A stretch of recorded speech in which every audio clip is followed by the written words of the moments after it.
Distant outpost. The stars looked different from Nova Station. Commander Ilara Chen had served on a dozen outposts throughout her 15-year career with the United Earth Space Command, but none as remote as this one.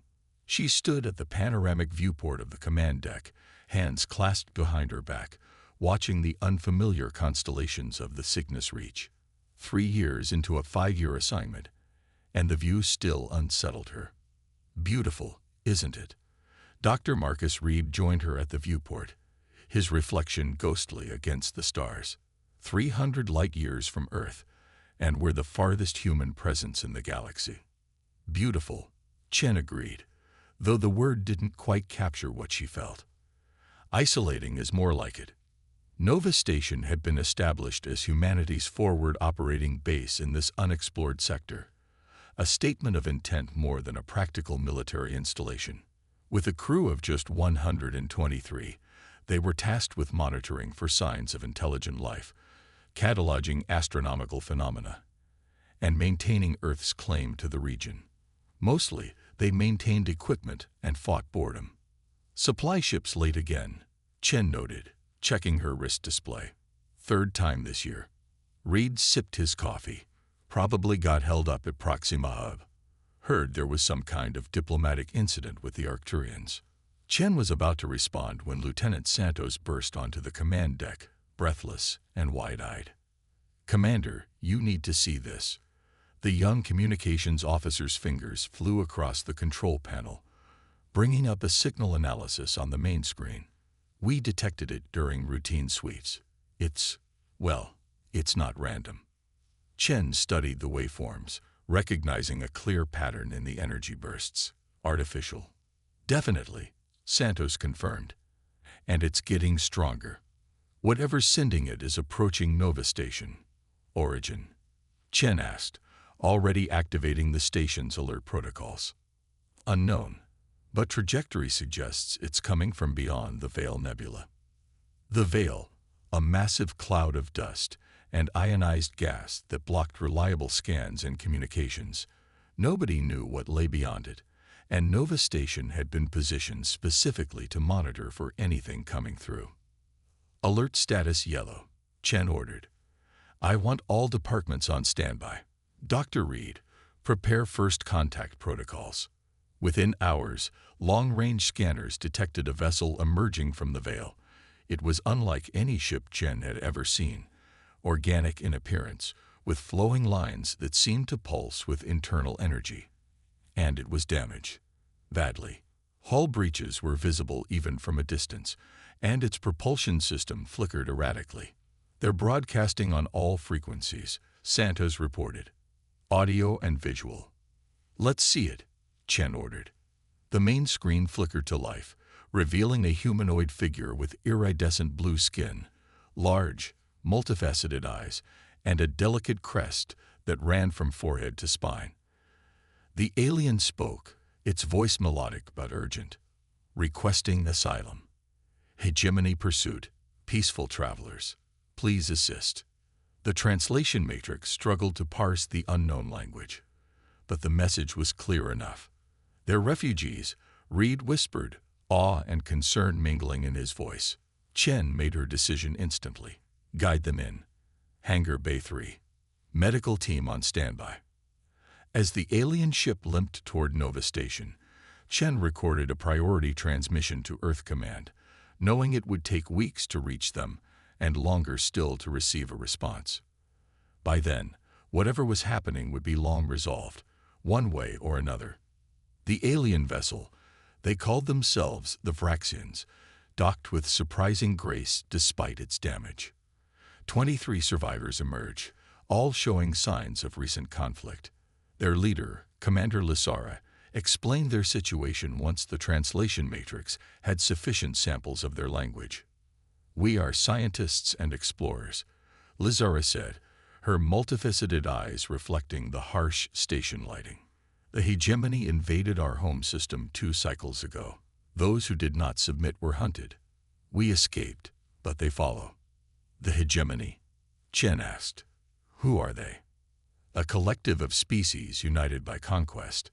They expand continuously, absorbing or eliminating all in their path. Lysara's crest flattened against her head, an expression of fear.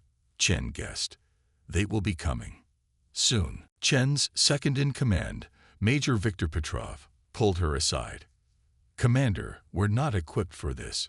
Nova Station is a research outpost, not a fortress. We have minimal defenses and no combat ships. We can't just turn them away, Victor. I'm not suggesting that. Petrov's weathered face was grim. But we need to be realistic about our options. If these hegemony forces are as powerful as the Vraxians say, we're in serious trouble.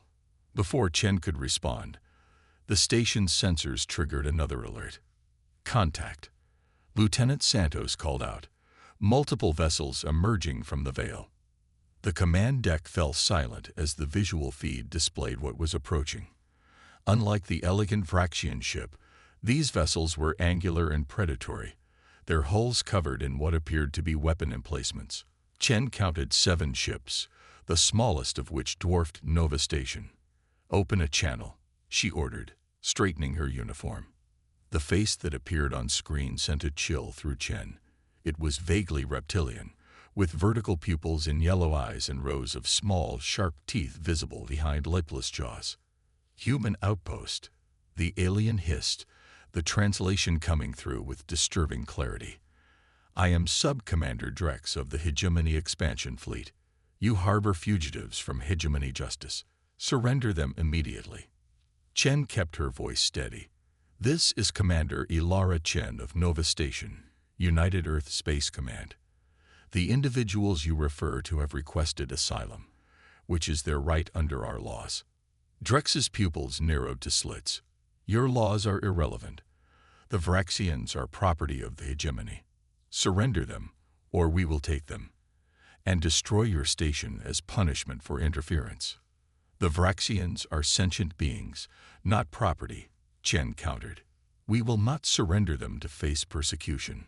You have one of your hours to reconsider, Drex said, baring more teeth in what might have been a smile.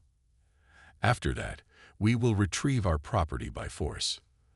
The connection terminated, leaving the command deck in tense silence. Options? Chen asked, looking around at her senior staff. We could try to evacuate the Vraxians, suggested Lieutenant Commander Hiroko Tanaka, head of operations. Our shuttle's cold. Be shot down immediately, Petrov finished. They'd never make it past those warships. Nova Station's shields aren't designed to withstand sustained military assault, Chief Engineer Rodriguez added. Maybe 2 hours under that kind of firepower, if we're lucky. Chen made her way to the tactical display, studying the position of the hegemony ships. They had arranged themselves in a blockade formation, cutting off all escape routes. What about our defense systems? She asked, though she already knew the answer. Point defense lasers and a handful of missiles, Petrov replied. Enough to deter pirates, not an invasion fleet. Dr. Reed, who had been quietly listening, stepped forward. What about that experimental communications array? The one designed to cut through the interference from the veil. Chen turned to him, realization dawning. The quantum entanglement transmitter. It's still in testing, but it might be our only chance to call for help, Reed finished. The QE transmitter was a prototype, installed on Nova Station specifically because of its remote location. Conventional subspace communications took weeks to reach Earth from this distance, but the QE system, if it worked properly, could transmit instantly to its paired receiver at Proxima Hub. It's worth a shot, Chen decided. Santos, work with Dr. Reed to prepare a message. Major Petrov, implement defensive protocols. Rodriguez, I want everything we can spare diverted to the shields. As her crew scrambled to prepare, Chen felt the weight of command as never before. 123 humans and 23 Vraxians now depended on her decisions, and they were facing an enemy they knew almost nothing about, with vastly superior firepower. Commander Lysara approached, her movements graceful despite her injuries. Your people prepare for battle, she observed, but you cannot win against the hegemony. Maybe not, Chen admitted. But we can try to buy time. My people are farther away than yours were, but they will come if they can. Lizara's multifaceted eyes studied Chen with alien intensity. Why would you risk yourselves for us? We are strangers to you. Chen considered the question. Because it's the right thing to do. And because today it's you, but tomorrow it could be us. If we allow the hegemony to take you, we're accepting their rule over this sector, over all of us. The Vraxian commander was silent for a moment before responding. My people have a saying. In the void between stars, all travelers are kin. It seems humans understand this wisdom as well. In the communications hub, Santos and Reed worked feverishly to prepare the QE transmitter. Power levels stable, Santos reported, but I can't guarantee the message will go through. This system wasn't meant to be operational for another 6 months. It'll have to do, Reed said, finalizing the transmission package. It contained all they had learned about the fractions and the hegemony, along with Nova Station's coordinates and a desperate plea for assistance. Ready when you are, Commander. Chen took a deep breath. Send it. The transmitter hummed to life, drawing massive power from the station's reserves. For a moment, nothing seemed to happen. Then the equipment sparked, conduits overloading, before falling silent. Did it work? Chen asked. Santos checked the diagnostics. Transmitters fried, but yes, I think the message went through. Whether anyone received it, she shrugged helplessly. Exactly 1 hour after their ultimatum, the hegemony opened fire. The first volley struck Nova Station's shields with devastating force, the impact sending tremors throughout the structure. Warning klaxons blared as systems reported damage and power fluctuations. Shields at 70%. Rodriguez called out from engineering, rerouting auxiliary power. Return fire, Chen ordered, knowing it was largely symbolic. Their weapons couldn't penetrate the hegemony ship's defenses, but she wouldn't let them think humans surrendered without a fight. Hours passed in a desperate struggle to maintain shields and life support as the hegemony methodically wore down Nova Station's defenses. The Vraxians joined the effort, their scientific knowledge proving valuable in jury-rigging systems, to squeeze out extra power. Shields at 15%, Rodriguez reported, her voice hoarse from shouting over the sounds of battle. We can't take much more of this. Chen looked around the command deck, at the determined faces of her crew. They had known this assignment might be dangerous when they accepted it, but none could have imagined this scenario. Prepare evacuation protocols, she ordered. Get the Vraxians to the escape pods. The pods won't make it past their ships, Petrov argued. Maybe not, but it's their only chance. And ours. As they prepared for a final desperate attempt to save at least some of their people, Lieutenant Santos suddenly straightened at her console, adjusting her headset. Commander, she called, her voice tight with suppressed excitement. I'm picking up something on long-range sensors. Multiple contacts approaching at high speed. Hegemony reinforcements. Petrov asked grimly. Santos shook her head, a smile breaking through her exhaustion. No, sir. The signatures. They're human. Humanity's answer. The bridge of the UES Invictus hummed with controlled tension as Admiral Kamal Hassan studied the tactical display showing Nova Station under heavy bombardment. Time to intercept, he asked, his deep voice cutting through the ambient noise of the bridge. 3 minutes, sir, his tactical officer responded. Element 2 is in position for the flanking maneuver. Hassan nodded, his dark eyes never leaving the display. When the quantum entanglement message had reached Proxima Hub, he had been overseeing routine fleet exercises in the nearby Ta-CD system. The experimental technology had worked just well enough to deliver the basics, coordinates, a distress call, and fragmented data about an alien force called the Hegemony attacking humans and refugees at Nova Station. It had been enough. Within hours, Hassan had assembled a response force. 37 ships, including his flagship, the Invictus, a Sovereign-class battle carrier. The QE receiver might have been destroyed in the transmission, but the message had gotten through. Now it was time to show these hegemony invaders what happened when you attacked humanity. All ships. This is Admiral Hassan, he announced across the fleet channel. Our people at Nova Station have held out against impossible odds. They've shown these aggressors humanity's courage. Now we'll show them humanity's might. Execute Battle Plan Thunderbolt. Throughout the fleet, officers acknowledged the order. The Armada, previously traveling in tight formation, began to separate into predetermined attack groups. Hassan had spent the journey developing tactics based on the limited data they had on hegemony capabilities. "Sir," his communications officer called out, "we're receiving a transmission from Nova Station." Commander Chen's face appeared on screen, surprise and relief evident despite the smoke and flickering lights visible behind her. "Admiral Hassan," she said, her voice steady despite her station's dire situation. "Your timing is impeccable." "Hang on, Commander," Hassan replied. "The cavalry has arrived. Can your shields hold for another 3 minutes?" "We'll make them hold, sir." The transmission cut out as another impact rocked Nova Station. On the tactical display, Hassan watched as the hegemony vessels registered the approaching human fleet and began to reorient their formation. "They're breaking off their attack on the station," his tactical officer reported, forming a defensive screen. Hassan allowed himself a small smile. "They're adapting quickly. Good. I'd hate for this to be too easy." He tapped the shipwide comm. "All hands, battle stations. This is not a drill." Throughout the Invictus, weapons systems powered up, fighters prepared for launch, and damage control teams stood ready. The massive ship's engines pulsed as it accelerated toward the conflict. "Enemy vessels are powering weapons," Tactical reported. "Their energy signatures are like nothing in our database." "Let's see what they can do," Hassan replied calmly.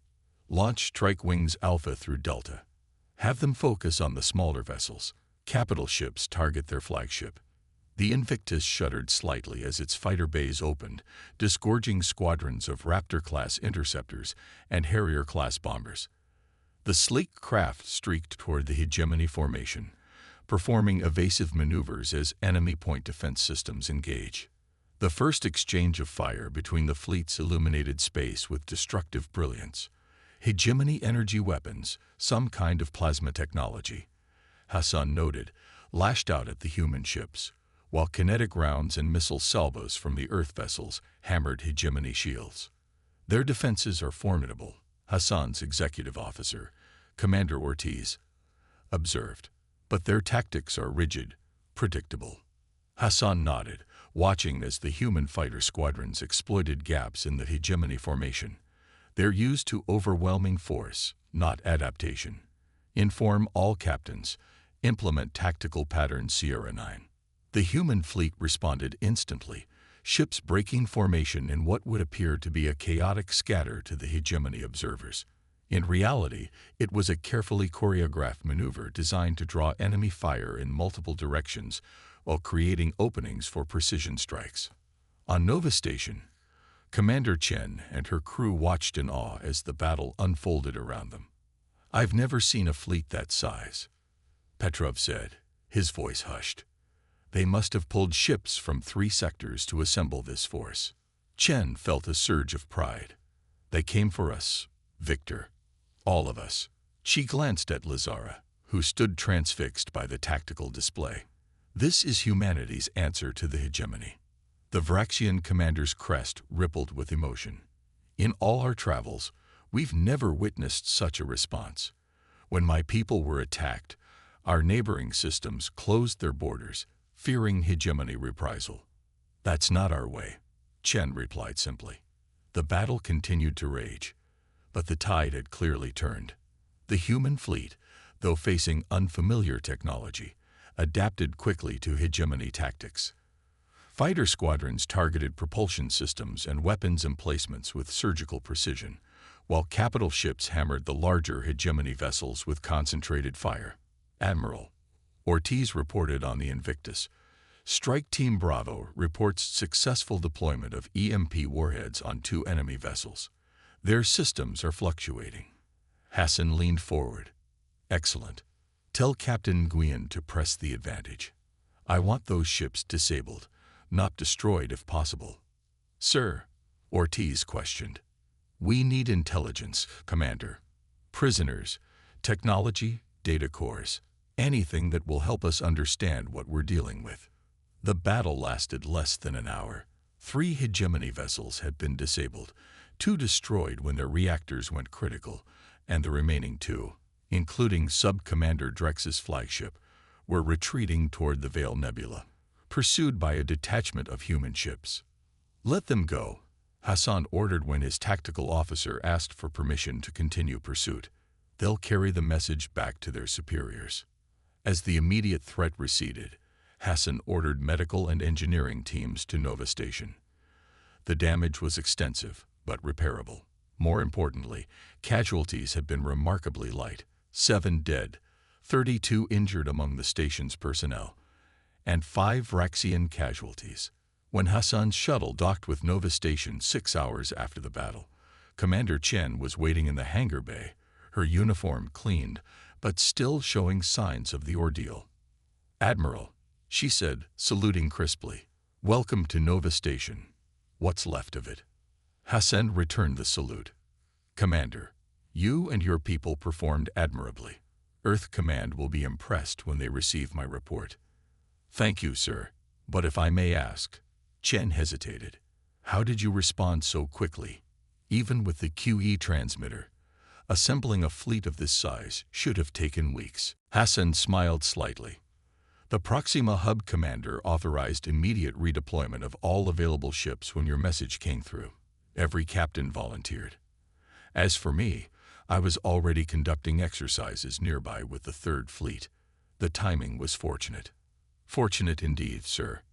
They made their way to what remained of the command deck, where Dr. Reed and the Vraxian scientists were already deep in discussion, exchanging information about their respective civilizations. We've recovered data cores from the disabled hegemony vessels, Hassan informed Chen as they observed the impromptu cultural exchange. Preliminary analysis suggests they've conquered at least 7 species in this sector alone. The Vraxians were targeted because of their advanced propulsion technology, and now they've encountered us, Chen said. Yes, and unlike the Vraxians, we fight back. Hassan's expression turned serious. Earth Command will establish a permanent defense fleet here. Nova Station will be rebuilt, stronger than before, as our forward base against the hegemony. Lazura approached, bowing slightly to Hassan, and what she had learned was a human gesture of respect. Admiral, my people owe you and Commander Chen a debt we cannot repay. You risked everything for strangers. Hassan shook his head. Not strangers. As the commander would say, it was the right thing to do. Nevertheless, Lazura continued, I have been authorized by our council in exile to offer a formal alliance between our peoples. The Vraxians possess technologies that may benefit humanity, and clearly we have much to learn from your military prowess. I believe that can be arranged, Hassan replied. Together, we'll be stronger against whatever the hegemony sends next. As negotiations began for the formal alliance, Chen found herself back at the viewport, gazing out at the stars. The same stars that had seemed so isolating just days before. Now, with the human fleet in protective formation around Nova Station and the promise of Vraxian cooperation, the view had changed. The hegemony had believed they were attacking an isolated outpost, easy prey far from help.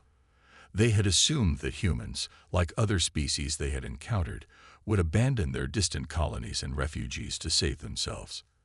They had been wrong. When Nova Station called, humanity answered, not in weeks or months, but in hours, with overwhelming force and unwavering resolve. As Chen watched a repair shuttle pass by the viewport, she thought about what message the retreating hegemony ships would carry back to their leaders. Not just that humans possessed significant military capability, though that was certainly true, but that they would deploy that capability to protect not only their own, but also those who sought their help. In the end, that might prove to be humanity's greatest strength. Not the ships or the weapons or even the tactics, but the simple, unshakable belief that when someone calls for help, you answer. No matter the distance, no matter the odds. That was the lesson the hegemony had learned today. And if they were wise, they would not forget it.